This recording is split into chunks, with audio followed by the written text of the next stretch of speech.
வணக்கம். ஆதிசிவன் தியான பீடத்தின் சார்பாகவும் சந்திர மௌலீஸ்வரன் ஆலயத்திலிருந்து பேசுகிறேன். வெகு நாட்களாக நான் எந்த பதிவும் போடவில்லை. காரணம், எனக்கு கோயில்கள் வேலைகள் இருந்தது. இப்பொழுது நாம் எந்த இடத்தில் இருக்கிறோம் என்று நினைக்கிற பொழுது மனம் மிகவும் வேதனையாக உள்ளது. நான் ஒரு ஜோதிடன் என்கிற முறையிலே சில விஷயங்களை நான் சொல்லித்தான் ஆக வேண்டும். இந்த காதல் என்கிற ஒரு விஷயத்தினாலே பல குடும்பங்களில் கசங்கி போனது. காதலால் கசங்கி போன குடும்பங்கள் என்று சொல்லலாம். காதலால் கசங்கி போன வாழ்க்கையை நிர்மூலமாக்கி கொண்ட இளம் தம்பதியரை கூட சொல்லலாம்.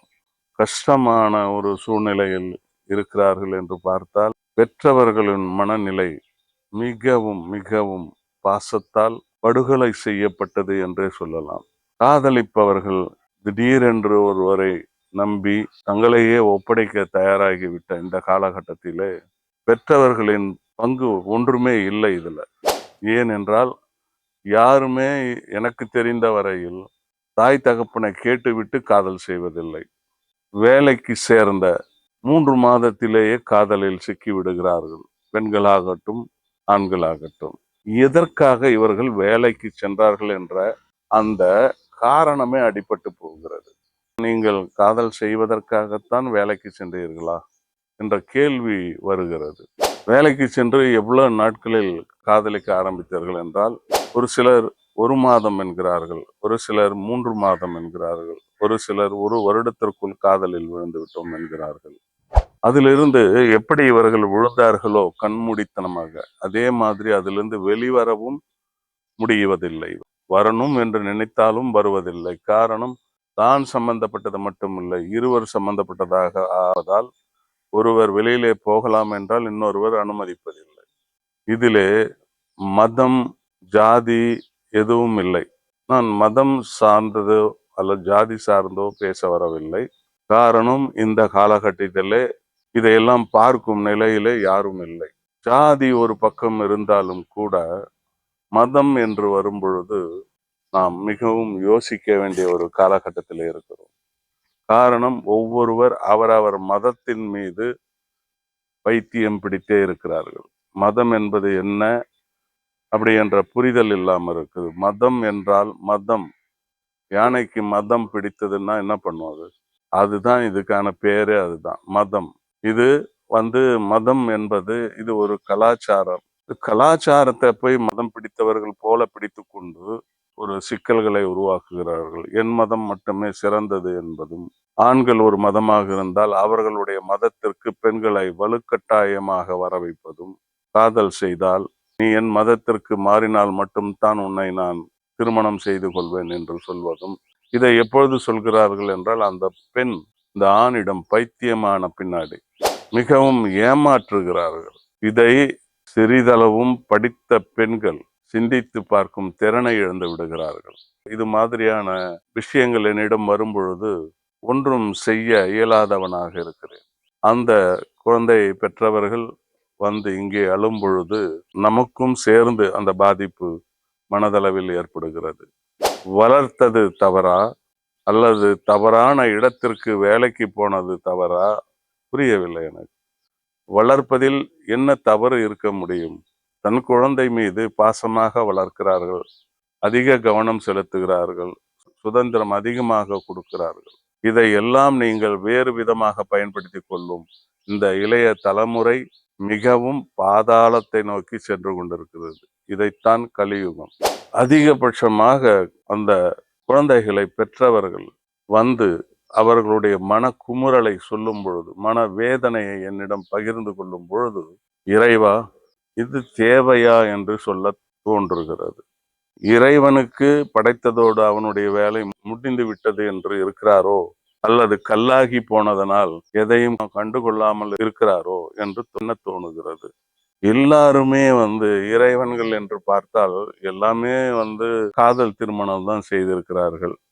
அப்ப இந்த இறைவன் காதல் திருமணம் செய்து கொண்டார்கள் என்பதை நமக்கு எடுத்து சொன்னவர்கள் யார்? இப்படி பல கேள்விகள் வரும்பொழுது நாம் பின்னோக்கி போனோமானால், இந்த உலகம் தோன்றிய காலத்திலிருந்து பின்னோக்கி போனோமானால் எல்லாமே ஒரு மாயையான ஒரு கதைகளால் உருவாக்கப்பட்டிருக்கிறது இந்த உலகம்.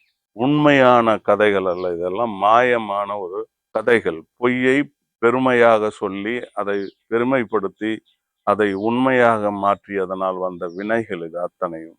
அன்பு மட்டும்தான் உறுதியானது, நிலையானது. காதல் நிலையானது அல்ல. அது மிக மோசமான ஒரு செயலில் உங்களை கொண்டு போய் விட்டு விடுகிறது. உங்கள் வாழ்க்கை வீணாகி போகிறது. எவ்வளவு பேர் புரிந்து கொண்டு வாழ்கிறார்கள் என்றால், காதல் செய்து திருமணம் செய்தவர்களில் 1% தான் புரிந்து கொண்டு சுகமாக வாழ்கிறார்கள். 99% வருத்தப்படுகிறார்கள். தவறு செய்து விட்டோமோ என்று பின்னால் வருத்தப்படுகிறார்கள். இதை முன்கூட்டியே நாம் கணித்து சொல்லும் பொழுது யாரும் அதை ஏற்றுக்கொள்வதில்லை. உதாரணத்திற்கு பெற்றவர்களே நாம் சொல்லும் பொழுது, உங்களுடைய பெண் காதல் திருமணத்தில் மாட்டிக்கொள்வாள் இந்த காலகட்டத்திலே என்று நாம் சொன்னால், உடனே அவர்களிடம் வரும் பதில், நான் அப்படியெல்லாம் வளர்க்கவில்லை என்று சொல்வார்கள். பின்னால் ஒரு நாள் வருத்தப்படுவார்கள், ஐயா இப்படி ஆகிவிட்டது. ஓரளவுக்கு வரும் முன் உங்களை காத்து கொள்ள வேண்டும் என்பதற்காக சில விஷயங்களை ஜோதிடத்தின் மூலமாக சொல்கிறோம். அதிகபட்சம் நடந்தே விடுகிறது. அப்படி இருக்கும்பொழுது நான் ஜோதிடத்தை நம்பாமல் இருக்க முடியாது. ஒரு சில நேரங்களிலே நான் யோசிப்பது உண்டு, இறைவன் எல்லாவற்றையும் சரியாகவே படைத்திருக்கிறான்.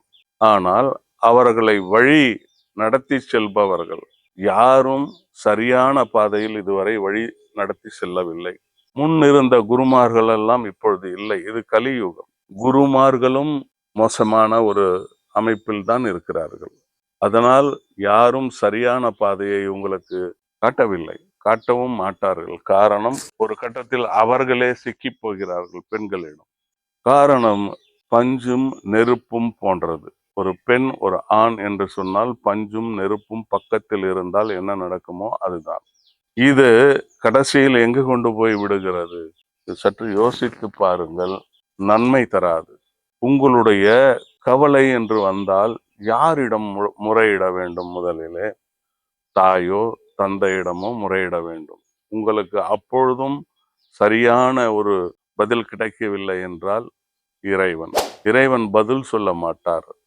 நீங்கள் இறைவன் முன் உட்கார்ந்து, அல்லது சிவனின் முன்னோ அல்லது வேறு ஒரு உங்களுக்கு பிடித்தமான முருகனிடமோ உட்கார்ந்து கொண்டு உங்கள் குறைகளை உங்கள் மனதிலே நினைத்தால் போதும், அதற்கான வழி பிறக்கும். எப்படி வழி பிறக்கிறது? நீ உட்கார்ந்து இறைவனிடம் உன்னை ஒப்படைக்கிற அந்த காலகட்டத்திலே நீ அமைதியாக இருக்கிறாய், எந்த எண்ணங்களும் இல்லாமல் இருக்கிறாய். அப்பொழுதுதான் அது நடக்கும். ஒரு காலகட்டத்திலே அந்த காரியம் நடக்கும். அமைதியை தவிர வேறு வழிமுறைகள் சரி வராது. அதே நேரத்தில் விழிப்புணர்வோடும் இருக்கணும். இல்லைன்னா நம்மளை ஏமாத்தி போறவங்க நிறைய பேர் வருவாங்க.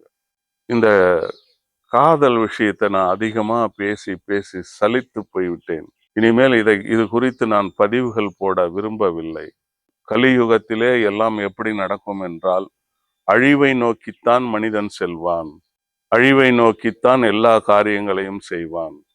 நம்மை ஆள்பவர்கள் முதல் கொண்டு நம்மோடு வாழ்பவர்கள் முதல் அனைவரும் சரியான பாதையை தேர்ந்தெடுக்க மாட்டார்கள். அதிலும் குறிப்பாக இப்பொழுது நடந்து கொண்டிருப்பது மிக மோசமான ஒரு அரசு. மத்தியிலே இருக்கக்கூடிய அரசால் மாநிலங்கள் மிகவும் பாதிக்கப்படுகின்றன.